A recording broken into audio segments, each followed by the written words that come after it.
السلام علیکم اسٹوڈنٹس، آج ہم نظم نمبر 2 نعت پڑھیں گے۔ نعت ایسی نظم کو کہتے ہیں جس میں نبی اکرم صلی اللہ علیہ وآلہ وسلم کی تعریف بیان کی جائے۔ نعت پڑھنے سے ہمارے دل میں نبی اکرم صلی اللہ علیہ وآلہ وسلم کی عقیدت و محبت کے جذبات پیدا ہوتے ہیں۔ نعت پڑھنا سننا ثواب کا کام ہے۔ نعت کے شاعر کا نام امیر مینائی ہے۔ منشی امیر مینائی نصیر الدین حیدر شاہ ادا کے عہد میں لکھنؤ میں پیدا ہوئے۔ عہد زمانہ آپ کے والد کا نام مولوی کرم محمد تھا۔ آپ حضرت مخدوم شاہ مینا لکھنوی کی اولاد میں سے تھے، اس لیے اپنے نام کے ساتھ مینائی لکھتے تھے۔ آپ نے ابتدائی تعلیم مفتی سعد اللہ رام پوری سے حاصل کی۔ بعد ازاں تعلیم کی تکمیل کے لیے علماء فرنگی محل کے مدرسے میں داخل ہوئے۔ منشی مظفر علی اسیر سے شاعری میں اصلاح درستی، کم عمری میں ہی شاعری میں بلند اعلیٰ مرتبہ مقام حاصل کر لیا۔ ابھی آپ کی عمر 20 سال تھی کہ نواب واجد علی خان نے اپنے دربار میں طلب کیا، بلایا اور کلام سنا، شاعری سنی۔ 42 سال رامپور کے نواب یوسف علی خان اور نواب کلب علی خان کے استاد رہے۔ آخری زمانے میں نواب مرزا داغ نے انہیں حیدرآباد بلوایا، وہاں جاتے ہی بیمار ہو گئے اور اسی بیماری کے دوران میں انتقال ہوا۔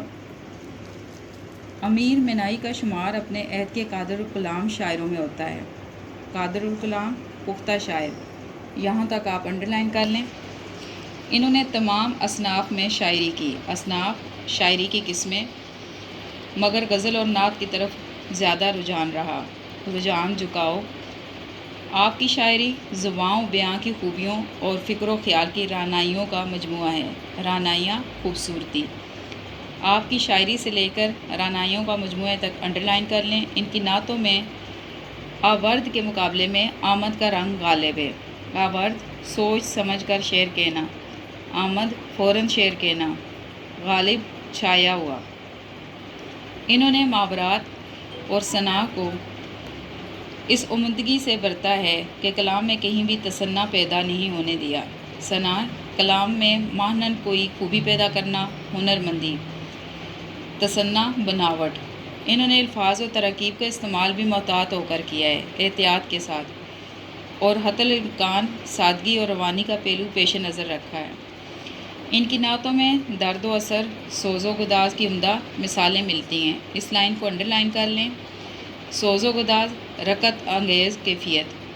ان کی تصانیف میں 2 عشقیہ دیوان، میرات الغیب، صنم خانہ عشق، ایک نعتیہ دیوان، محمد خاتم النبیین، اس کو انڈرلائن کریں۔ یہ نعت اسی کتاب میں سے لی گئی ہے۔ شامل ہیں، انہوں نے شاعروں کا ایک تذکرہ، ذکر، انتخاب یادگار کے نام سے مرتب کیا۔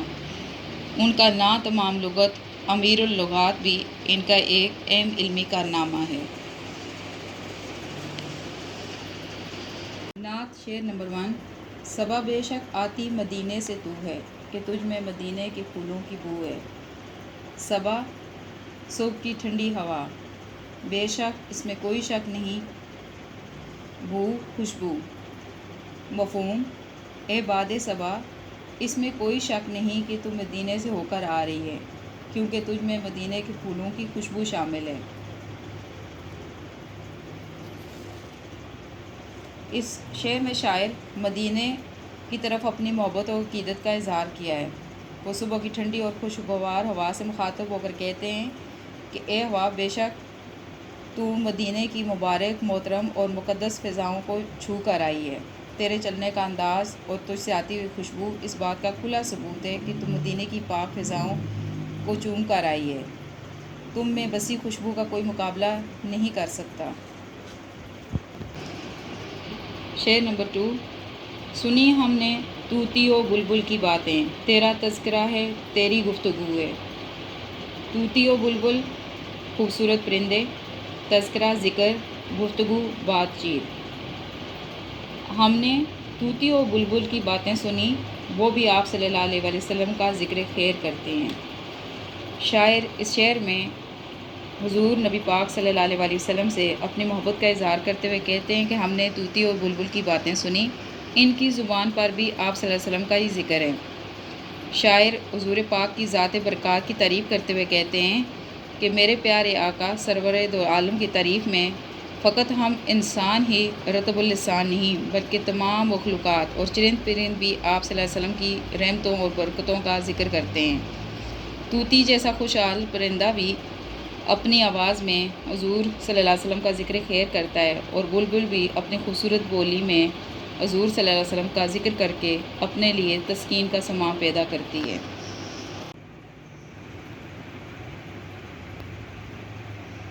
جیوں تیرے در پر، مروں تیرے در پر، یہی مجھ کو حسرت یہی آرزو ہے، جیوں زندہ رہوں، در دروازہ دہلیز حسرت آرزو۔ اے محمد صلی اللہ علیہ وآلہ وسلم، اب تو میری ایک ہی آرزو باقی ہے کہ میرا جینا اور مرنا آپ صلی اللہ علیہ وسلم کے ہی در پر ہو۔ اس شعر میں شاعر اپنی بے پناہ عقیدت و محبت کا اظہار کرتے ہوئے کہتے ہیں کہ اگر میری کوئی تمنا یا خواہش اب دنیا میں باقی ہے تو وہ یہی ہے کہ میں آپ صلی اللہ علیہ وسلم کے در پر پڑا رہوں اور یہیں پڑے پڑے اپنی جان دے دوں۔ اب اگلا کر لوں۔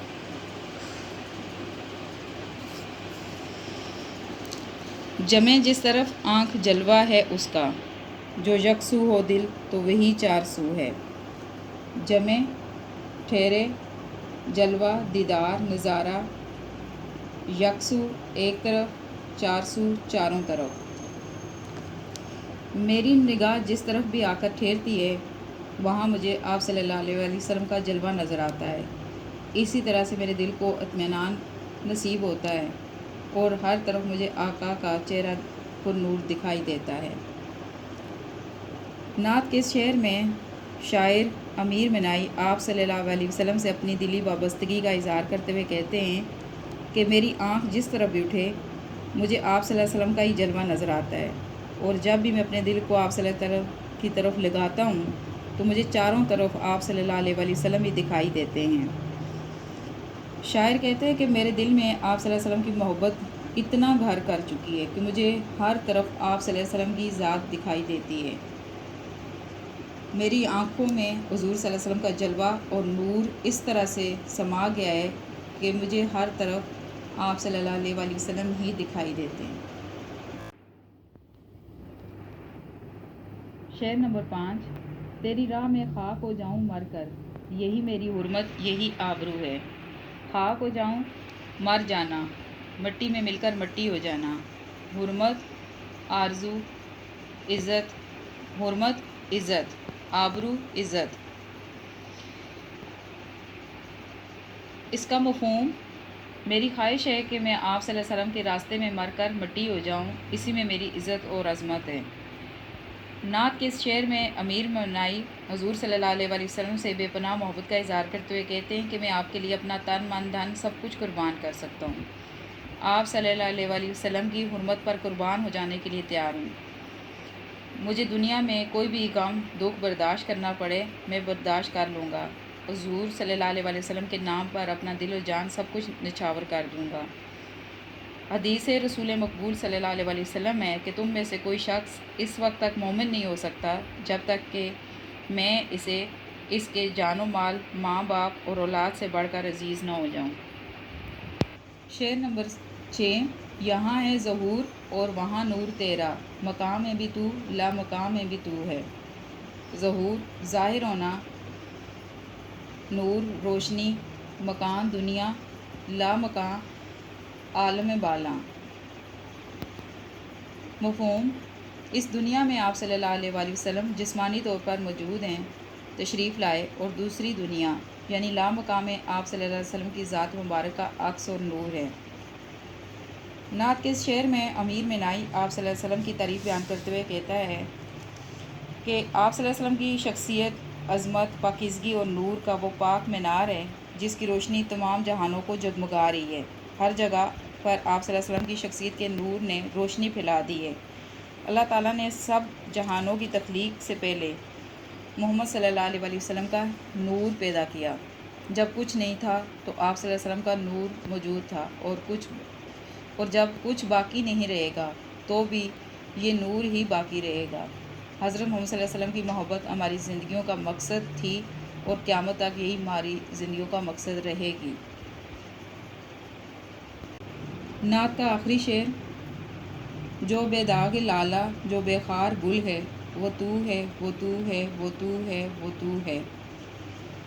بے داغ بغیر داغ کے، بے عیب لالا پھول کا نام، بے خار بغیر کانٹوں کے، گل پھول۔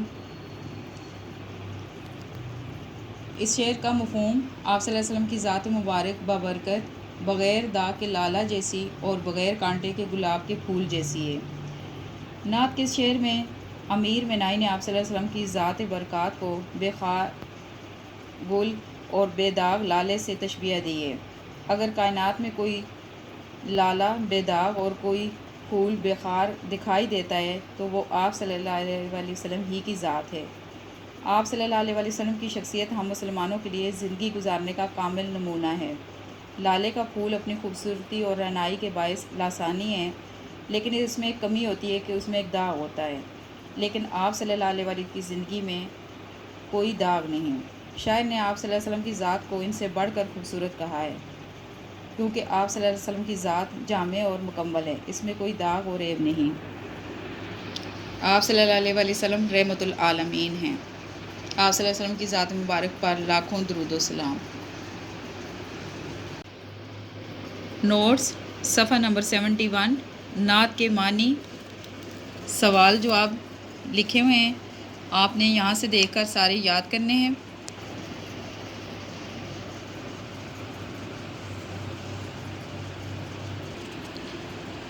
اسٹوڈنٹس، آپ نے نعت کا خلاصہ صفحہ نمبر 66 نوٹ اور نعت کا مرکزی خیال